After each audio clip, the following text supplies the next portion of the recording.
안녕하세요. 김다희 목사입니다. 네, 제가 두란노를 초청하고 싶은데요. 한번 놀러 오시겠어요? 네네네, 편하게 오시면 됩니다. 제가 차 대접하도록 하겠습니다. 네, 감사합니다. 안녕하세요. 반갑습니다.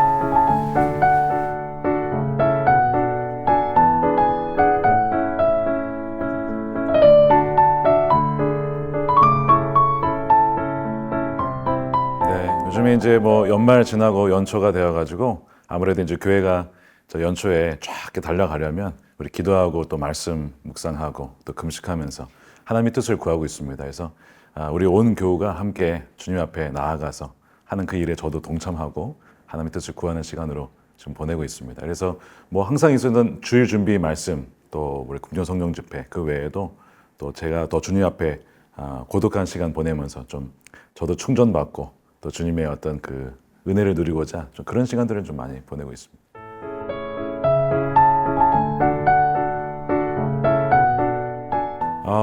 뭐 쉽지는 않은데 그래도 이제 가급적이면 월요일 날 쉬니까 그 시간을 좀 확보하려고 하는데요. 월요일도 뭐가 많아요. 그래서 월요일 날 모시면 제가 이제 의도적으로 이제 목요일이라도 예배가 없는 그날이라도 좀 쉬려고 그렇게 좀 정말 저항하고 있습니다.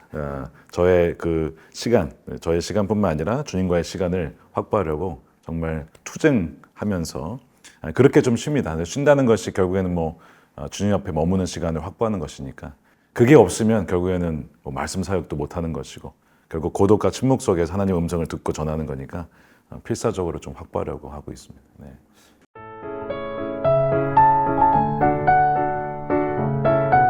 이제 저는 주중에 오전 시간에 뭐 회의가 있거나 그러면 어쩔 수 없지만 회의가 없는 날 같은 경우에는 주로 오전 시간을 블럭을 시켜가지고 누구도 이제 만나지 않고 전화도 받지 않고 연락도 하지 않고 그 시간을 좀 활용합니다. 그래서 그때 이제 말씀 묵상하고 또한 이제 읽고 싶은 책도 읽고 그 오전 시간을 가장 저에게 중요한 시간으로 좀 삼고 있고요.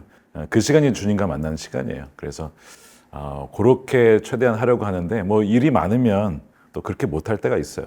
그때 참 쉽지가 않죠. 분주한 가운데서는 뭔가 집중이 안 되니까 저 주의 음성을 듣기도 어렵고 그래서 저에게 가장 중요한 것은 오전 시간을 확보하는 것. 그래서 이제 도와주시는 목사님, 전사님께 어떤 시간은 꼭 약속이 잡혀 있으니까 그 약속이 주님과의 약속입니다. 하나님과의 약속이 잡혀 있으니까 선약이 있으므로 양해를 구해달라고 그렇게 말씀을 드려서 주님과의 시간을 꼭 확보하려고 합니다. 네.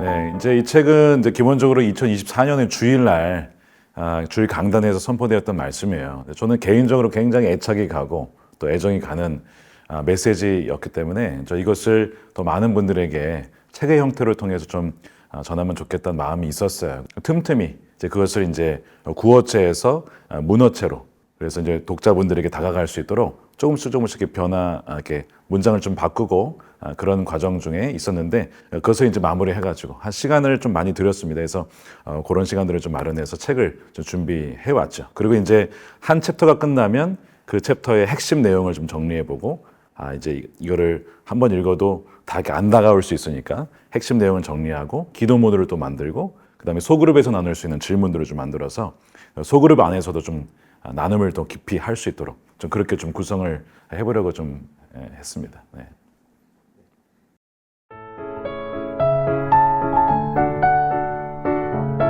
저도 책을 굉장히 두란노 책을 많이 봐요. 그러면 이제 감사한 게 뭐냐면 이제 우리나라 국내 저자만이 아니라 해외 저자들도 많이 소개해 주시고 목회적으로나 신학적으로나 굉장히 밸런스가 잡혀 있는 것 같아요. 너무 어렵지도 않고 그렇다고 너무 평이하지도 않고 그래서 그 밸런스를 잘 잡은 출판사가 저는 두란노라고 생각합니다.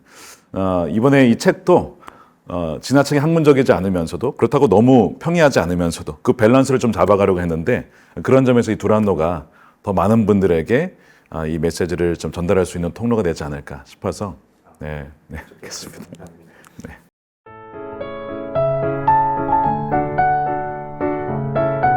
이제 이 제목은 이제 사도행전 13장 22절에 있는 그 표현이에요. 하나님께서 다윗에게 직접 하신 표현을 이제 차용을 한 것인데요.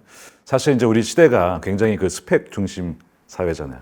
스펙 그다음에 능력, 외모, 치열한 경쟁 사회에 살고 있기 때문에 좀 복음의 위로를 좀 전해주고 싶었습니다. 하나님께서 원하고 또한 보시는 것은 그런 스펙과 어떤 외모와 어떤 능력이 아니라 그 마음을 보신다. 그 마음이라는 것은 결국 하나님의 마음, 하나님께서 기뻐하시는 것, 하나님께서 슬퍼하시는 것. 그래서 그 제목을 담아서 정말 그 피로 사회죠. 어떻게 보면 경쟁 사회 속에서 진정 하나님의 그 마음을 좀 깨닫게 되는 그 마음에서 우리 독자분들에게 이 제목을 통해서 다가가면 좋겠다. 그런 마음으로 이 제목으로 정했습니다.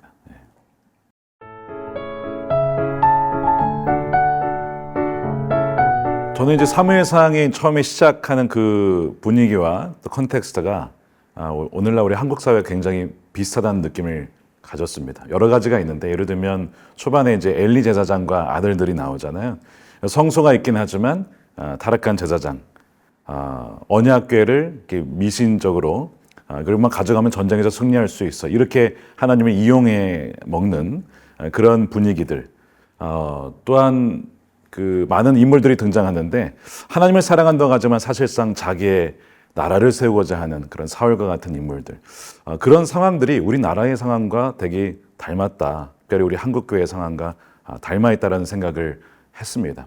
그럼에도 불구하고 그 어두운 상황 속에서 하나님께서는 한나를 통해서 시대의 변화를 일으키기 시작하셨고 또한 사무엘을 통해서 다윗을 통해서 그 나라를 세워나가는 이 사사 시대에서 이제 왕정으로 넘어가고 하나님의 통치가 이루어지는 이 변환의 이 시기를 잘 담아낸 것이 사무엘상인데 지금 우리나라도 마치 그런 어두운 영적 현실이 있지만 하나님의 말씀의 빛이 다시 임재의 빛이 다시 비춰지리라는 그 소망을 가지고 결국에는 하나님이 택하신 하나님의 마음에 맞는 사람을 통해서 하나님은 지금도 그것을 일하고 계신다라고 하는 것을 좀 나누고 싶었습니다. 그래서 하나님께서 결국 포기하지 않고 하나님의 그 포기하지 않는 언약적인 사랑이 지금도 우리 한국 사회와 한국 교회에 유효하다.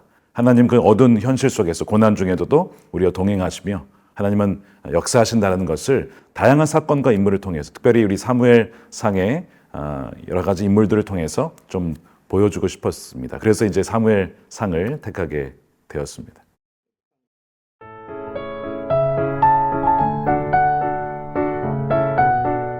이제 사무엘상에 많은 인물들이 등장하죠. 물론 이제 제가 가장 담고 싶은 인물은 물론 다윗입니다. 다윗의 그 광야 속에서도 하나님을 바라보고자 하는 마음, 또 사울을 죽이고 싶었을 텐데 죽이지 않고 용서해주고 두 번이나 살려 보내주는 그 모습, 너무나 제가 담고 싶은 모습이죠. 또한 다윗 외에도 이 한나의 모습을 보면 참 놀랍습니다. 왜냐하면 한나는 어떻게 보면 이 사사의 이 어두운 시기를 끝내고 전환시키는 그 인물의 키퍼슨으로 하나님은 한나를 택하셨어요. 무명의 여인, 그 고난 중에도 기도하는 그 여인을 통하여서 사무엘을 낳게 하셨거든요. 오늘날 많은 우리 성도님들이 사실상 무명으로서 일상의 평범한 삶을 살아가는데 한나와 같이 그런 무명의 여인을 통해서도 하나님이 역사하신다는 것을 보면 많은 성도님들이 위안을 받고 위로를 얻게 될 것 같아요. 그래서 저에게도 이 한나라는 그 여인이 참 특별하게 좀 다가옵니다. 사실은 이 사무엘 상하의 이 모든 역사의 시작이 이 한나에서 시작이 되었기 때문에 참 개인적으로는 굉장히 애착이 가고 또 애정이 가고 담고 싶은 어떻게 보면 많은 사람들이 다윗과 이렇게 드러나는 인물만 이렇게 보지만 숨겨져 있는 인물, 어떻게 보면 진정한 하나님 나라의 영웅과 같은 인물이 한나라고 좀 생각이 됩니다.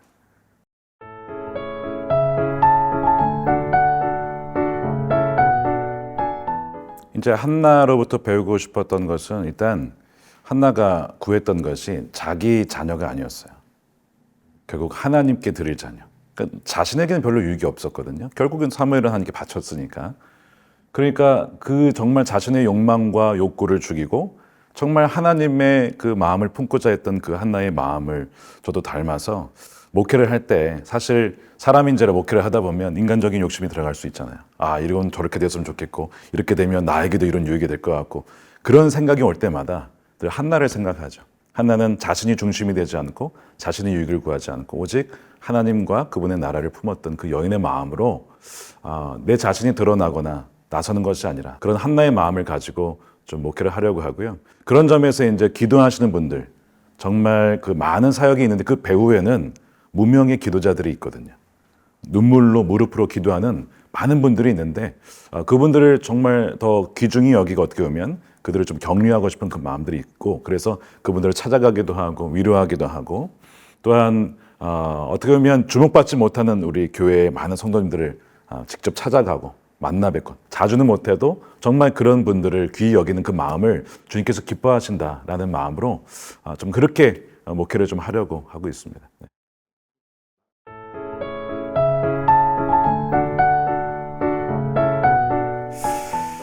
이제 그 사무엘상에 보게 되어지면 이제 하나님께서 다윗을 보셨을 때 내가 한 왕을 발견했다.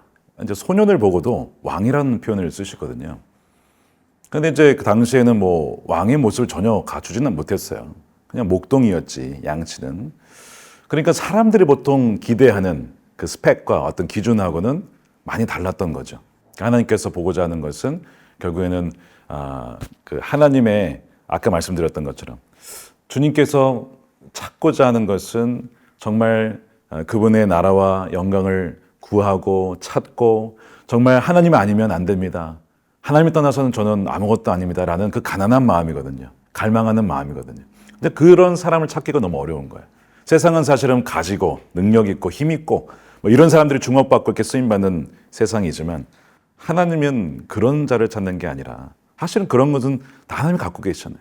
하나님이 뭐 능력이 없어서 뭐 힘이 없어서 사람을 찾는 게 아니라 하나님이 다 갖고 계신데 그런 하나님을 드러낼 수 있는 사람을 찾는 거거든요. 그러려면 결국에는 자신이 무엇인가를 가진 것이 아니라 다 저는 주님이 없으면 안 됩니다라고 비워진 그 사람을 통해 하나님이 쓰신단 말이에요. 그러니까 그런 점에서 이 이제 하나님 마음에 맞는 사람이라고 하는 것은 완벽한 사람 찾는 게 아니고 방향성인 것 같아요. 하나님, 저 주님 아니면 안 됩니다. 주님, 저 연약합니다. 이렇게 넘어집니다. 그런데 주님, 저를 다시 일으켜 주십시오라고 주님을 그 의지하는 그 마음을 가진 그 사람이 하나님 마음에 맞는 사람인 것 같아요. 세례 요한 같은 경우에 그 누가복음 1장에 보면은 이런 표현이 나옵니다. 그는 하나님 보시기에 큰 사람이다. 저는 이 구조를 보면서 이 큰 사람이라는 표현에 좀 놀랐어요. 하나님도 보시기에 큰 사람이 있구나. 근데 그게 세상에 보기에 큰 사람이 아니고 하나님 보시기에 큰 사람. 그게 뭘까라고 보니까 세례요한이 했던 얘기가 그거였잖아요. 그는 흥하여야 하고 나는 쇠하여야 하리라. 그 사람을 하나님은 크게 보시는구나. 사람들이 보기에는 세례요한은 막 이렇게 괴짜 같고 아웃사이더고 주류에 편입되어 있지 않은 사람인데 하나님은 그 사람을 귀히 여기셨어요. 다윗도 마찬가지죠. 아웃사이더였죠. 아버지에도 인정받지 못한 사람이었어요. 그러니까 완벽한 사람하고는 완전히 거리가 먼 사람인데 근데 하나님을 바라봤고 하나님이 드러나길 원했던 사람, 하나님만을 의지했던 사람, 그 사람을 하나님께서는 찾으시는구나. 그래서 하나님 마음에 맞는 사람이 바로 이 완벽함이 아니라 그 방향성을 가지고 넘어져도 계속 주님께 나아가고자 하는 사람, 그 사람이라는 것을 보게 됩니다.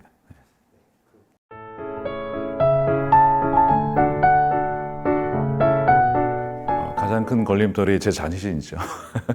네, 가장 주님을 따라가고 섬기는 데 있어서 가장 큰 걸림돌은 자기 자신입니다. 그러니까 예수님께서 너희가 나를 따라오려거든 자기를 부인하고 첫 번째 얘기하셨어요. 자기 십자가를 지라는 거예요. 자기 십자가를 지라는 것도 사실은 그 십자가 왜 집니까? 이게 뭐 여기에 저기 옮기려고 지는 거 아니잖아요. 자기 십자가를 지라는 건 십자가는 죽으라고 지는 겁니다. 그러니까 자기 그 십자가에 죽으라는 얘기하는 주님께서 말씀하신 거는. 근데 그게 안 되니까 결국에는 안 되는 거예요. 이제 참 안타깝게 사울도 처음에 시작은 참 괜찮았는데 가면 갈수록 바뀌잖아요, 마음이. 근데 정확하게 그 사울의 마음이 모두에게 있거든요. 저를 포함해서 모두에게 있어요. 그러니까 우리가 보통 사람들에게 주목받고 싶고 인정받고 싶고 하는 그 마음의 갈망이 있잖아요. 근데 그게 하나님이 우리에게 주신 거거든요. 하나님이 우리를 지으실 때에 하나님께 사랑받고 하나님께 인정받고 그 마음을 우리에게 주셨는데 그게 죄로 말미암아 타락이 되어서 하나님이 아닌 다른 것에 의해서 관심받고 인정받고 하는 것으로 바뀐 겁니다. 그러다 보니까 이제 하나님을 떠나서 다른 것으로 우리 마음을 자꾸 채우게 되는 것 같아요. 그래서 이제 좀 비속어기 때문에 제가 쓰진 않겠지만 보통 우리가 사람들에게 자꾸 관심받고 싶어하는 사람을 표현해서 이게 한 단어로 딱 쓰잖아요. 이게 관땡이라고. 그런데 그것이 참 보면 우리 마음에 다 있는데 결국은 그것이 가장 큰 장애물이 되는 게 아닌가. 실제로 사역을 해도 뭘 해도 하나님을 위해서 한다고는 하지만 사실은 내 마음에 하나님이 아니라 내 자신이 중용받고 싶은 마음, 그게 가장 큰 문제인 것 같아요. 그래서 갈라디아서 2장 20절 말씀이죠. 나는 죽고 예수를 사랑하는. 이제 사무엘상 표현으로 의하면 내 안에 사울은 죽고 내 안에 더 나은 다윗이신 주님으로 살아가고 주님의 통치를 받는 삶, 바로 이것이 이제 우리가 가야 될 길이 아닐까 싶습니다. 네.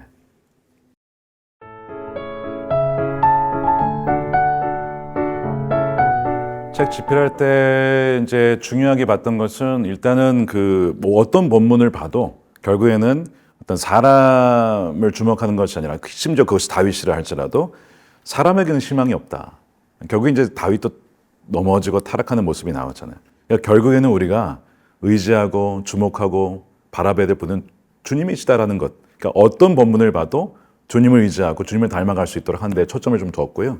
두 번째는 이제 이 메시지가 결국에는 수천 년 전의 성경의 이야기가 아니라 이게 오늘날 우리의 이야기다. 그래서 이 성도님들의 컨텍스트와 상황을 좀 이렇게 이해하고 그것을 좀 연결시키려고 좀 많이 애를 썼습니다. 과거의 그 수년 전의 이야기가 아니라 이것이 오늘날 우리에게 하나님께서 지금도 메시지로 말씀하시고 또한 오늘날 우리에게도 벌어지는 하나님의 이야기라고 하는 것. 우리가 하나님의 이야기 안에 있고 하나님이 그 이야기에 수많은 인물들 중에 우리를 부르셔서 지금의 이 역할, 이 시기에 우리가 감당해야 될 그 역할을 우리에게 주셨다라고 하는 것을 깨달을 수 있도록 하는 데 좀 초점을 맞추었습니다.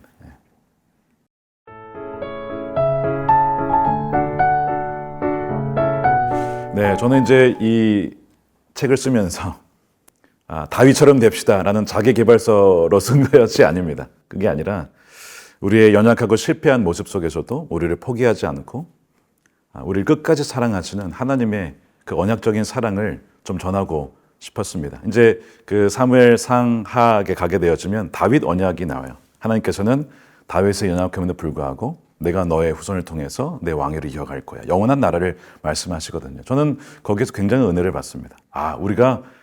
우리 인생이 우리에게 달려있는 것이 아니구나.